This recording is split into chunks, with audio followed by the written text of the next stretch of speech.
काम वाली बनी सौतन। अंजलि गांव की सीधी सादी लड़की है। उसकी शादी को 2 साल बीत चुके हैं। उसके पति का नाम राजीव है और वे दोनों शहर में रहते हैं। राजीव वैसे तो नेक दिल इंसान है, लेकिन पराई औरतों के सामने वह पिघल जाता है। इसलिए अंजलि हमेशा चिंता में रहती है। ऑफिस से आने के बाद हर रोज अंजलि राजीव का फ़ोन चेक करती है। राजीव, क्या तुम हमेशा मेरे ऊपर शक करती रहती हो? अंजलि, मुझे तुम्हारे ऊपर कोई भरोसा नहीं है। पता नहीं बाहर क्या क्या करते रहते हो। अंजलि को हमेशा शक लगा रहता है। इसमें अंजलि की कोई गलती नहीं है। ऐसे ही दिन बीतते रहते हैं। इतने में अंजलि गर्भवती हो जाती है और डॉक्टर साहब अंजलि को घर का काम काज करने से मना कर देते हैं।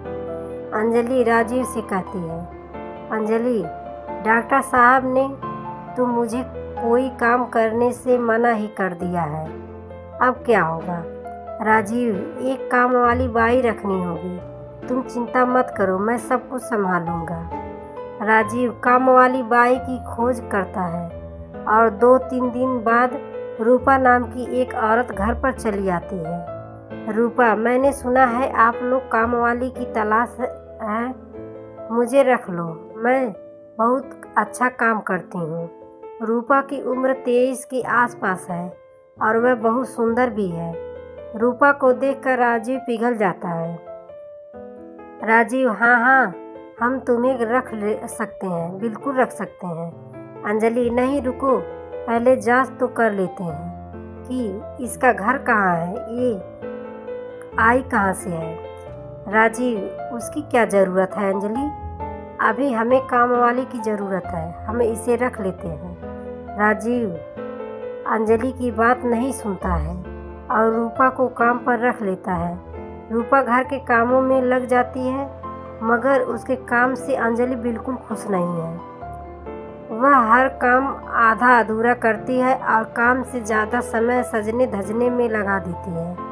राजीव तो बस रूपा को देखता ही रहता है। अंजलि, राजीव, अभी तक तुम तैयार नहीं हुए? आज ऑफिस नहीं जाओगे क्या? राजीव, नहीं अंजलि, आज अच्छा नहीं लग रहा है। अंजलि आराम करती है और राजीव बैठकर पूरा दिन रूपा को देखता रहता है। रूपा, अरे साहब, क्या देख रहे हो? ऐसे। राजीव, तुम्हें देख रहा हूँ। रूपा, कितनी सुंदर हो।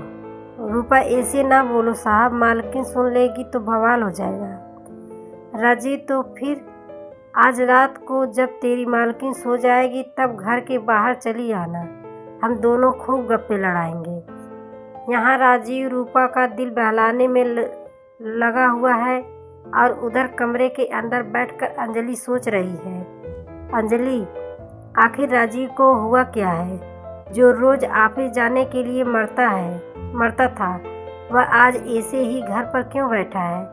कुछ तो गड़बड़ है। रात को अंजलि खाना खाकर सो जाती है। राजीव इसी के इंतजार में था। अंजलि के सोते ही राजीव घर के बाहर चला गया। रूपा भी चली गई और दोनों मिलकर बातें करने लगे। राजीव, रूपा, तुम्हें पता है तुम्हारे बाल बिल्कुल रेशम जैसे हैं। रूपा, ऐसे ना बोलो साहब, मुझे शर्म आती है। राजीव, हाँ, मैं सच बोल रहा हूँ और तुम्हारी आंखें इतनी सुंदर है कि क्या बताऊँ। तभी अंजलि आ जाती है और दोनों को रंगे हाथ पकड़ लेती है। अंजलि, अच्छा तो ये चल रहा है यहाँ पर। मैं सो गई और तुम यहाँ काम वाली के साथ गप्पे लड़ा रहे हो।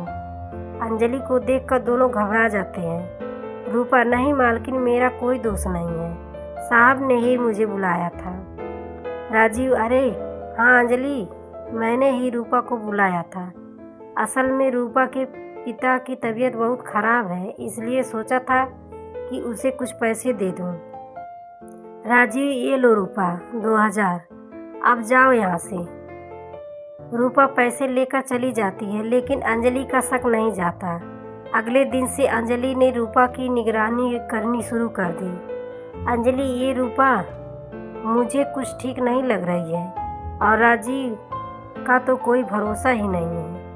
ऐसे ही कुछ महीने बीत गए।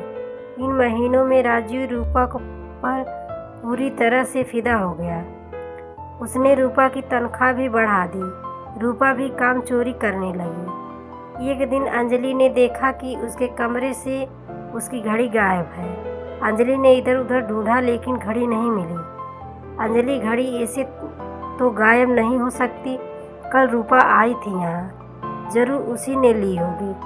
अंजलि की बात सुनकर राजीव ने कहा, अरे नहीं अंजलि, रूपा इतनी बुरी भी नहीं है, तुम्हारी घड़ी कहीं गिर गई होगी। राजीव मानने को राजी ही नहीं था कि रूपा ऐसा काम कर सकती है। उसके बाद से हर 2 दिन में घर से कुछ न कुछ गायब होने लगा।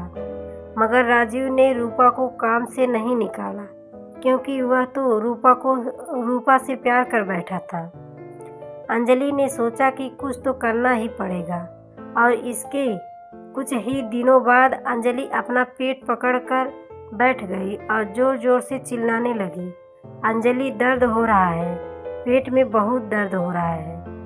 राजीव और रूपा दौड़कर आए। राजीव ने अंजलि को अस्पताल ले जाने के लिए गाड़ी बुलाई और रूपा के हाथ में घर की चाबी देकर राजीव अंजलि को लेकर निकल पड़ा अस्पताल की तरफ। जाते हुए अंजलि ने चिल्लाना बंद कर दिया और कहा, अंजलि पेट दर्द ठीक हो गया। राजीव, चलो अब वापस चलते हैं। राजीव, लेकिन अभी तो तुम दर्द से तड़प रही थी। अंजलि, हाँ मगर अब मैं ठीक हूँ, अब चलो घर वापस। ड्राइवर ने गाड़ी घुमाई और घर के सामने पहुँचते ही अंजलि ने देखा कि घर का दरवाज़ा खुला हुआ है। अंजलि राजीव के साथ घर के अंदर घुस गई और उसके बाद जो हुआ वह राजीव ने कभी सोचा भी नहीं था। उन्होंने देखा कि रूपा घर का सारा सामान इकट्ठा करके एक पोटली में बांध रही थी। दोनों को देखकर रूपा चौंक गई। रूपा, अरे आप दोनों तो अस्पताल जाने वाले थे। अंजलि, मैंने पेट दर्द का नाटक किया था। मुझे पता था कि तुम एक चोर हो, इसलिए मुझे यह नाटक करना पड़ा। राजीव, छी रूपा छी, मुझे तुमसे ये उम्मीद नहीं थी। अंजलि, राजीव, पुलिस बुलाओ। रूपा अंजलि के पैर पकड़कर रोने लगी। रूपा, मुझे माफ़ कर दो मालकिन, मुझसे गलती हो गई। मगर अंजलि ने एक भी बात नहीं सुनी। कुछ देर बाद पुलिस आ गई और रूपा को अरेस्ट करके ले गई। अंजलि, देखो राजीव, बीवी के अलावा और कोई सगा नहीं होता। राजीव ने अंजलि से माफ़ी मांग ली। राजीव, मुझे माफ़ कर दो। राजीव बोला, मुझे माफ़ कर दो अंजलि। आज मुझे समझ में आ गया कि इस दुनिया में अगर कोई मुझसे सबसे ज़्यादा प्यार करता है तो वह तुम हो। आज से मैं किसी भी औरत को आंख उठाकर भी नहीं देखूंगा। राजीव सुधर गया और इसके बाद से उसने और किसी औरत से बात भी नहीं की। कुछ महीनों बाद दोनों को एक बेटा हुआ और सभी खुशी खुशी रहने लगे। दोस्तों, यह कहानी आपको कैसी लगी नीचे कमेंट में ज़रूर बताएं। स्टोरी पसंद आई हो तो वीडियो को लाइक करें और हिंदी कहानी सुनने के लिए मेरे चैनल को सब्सक्राइब करें। धन्यवाद।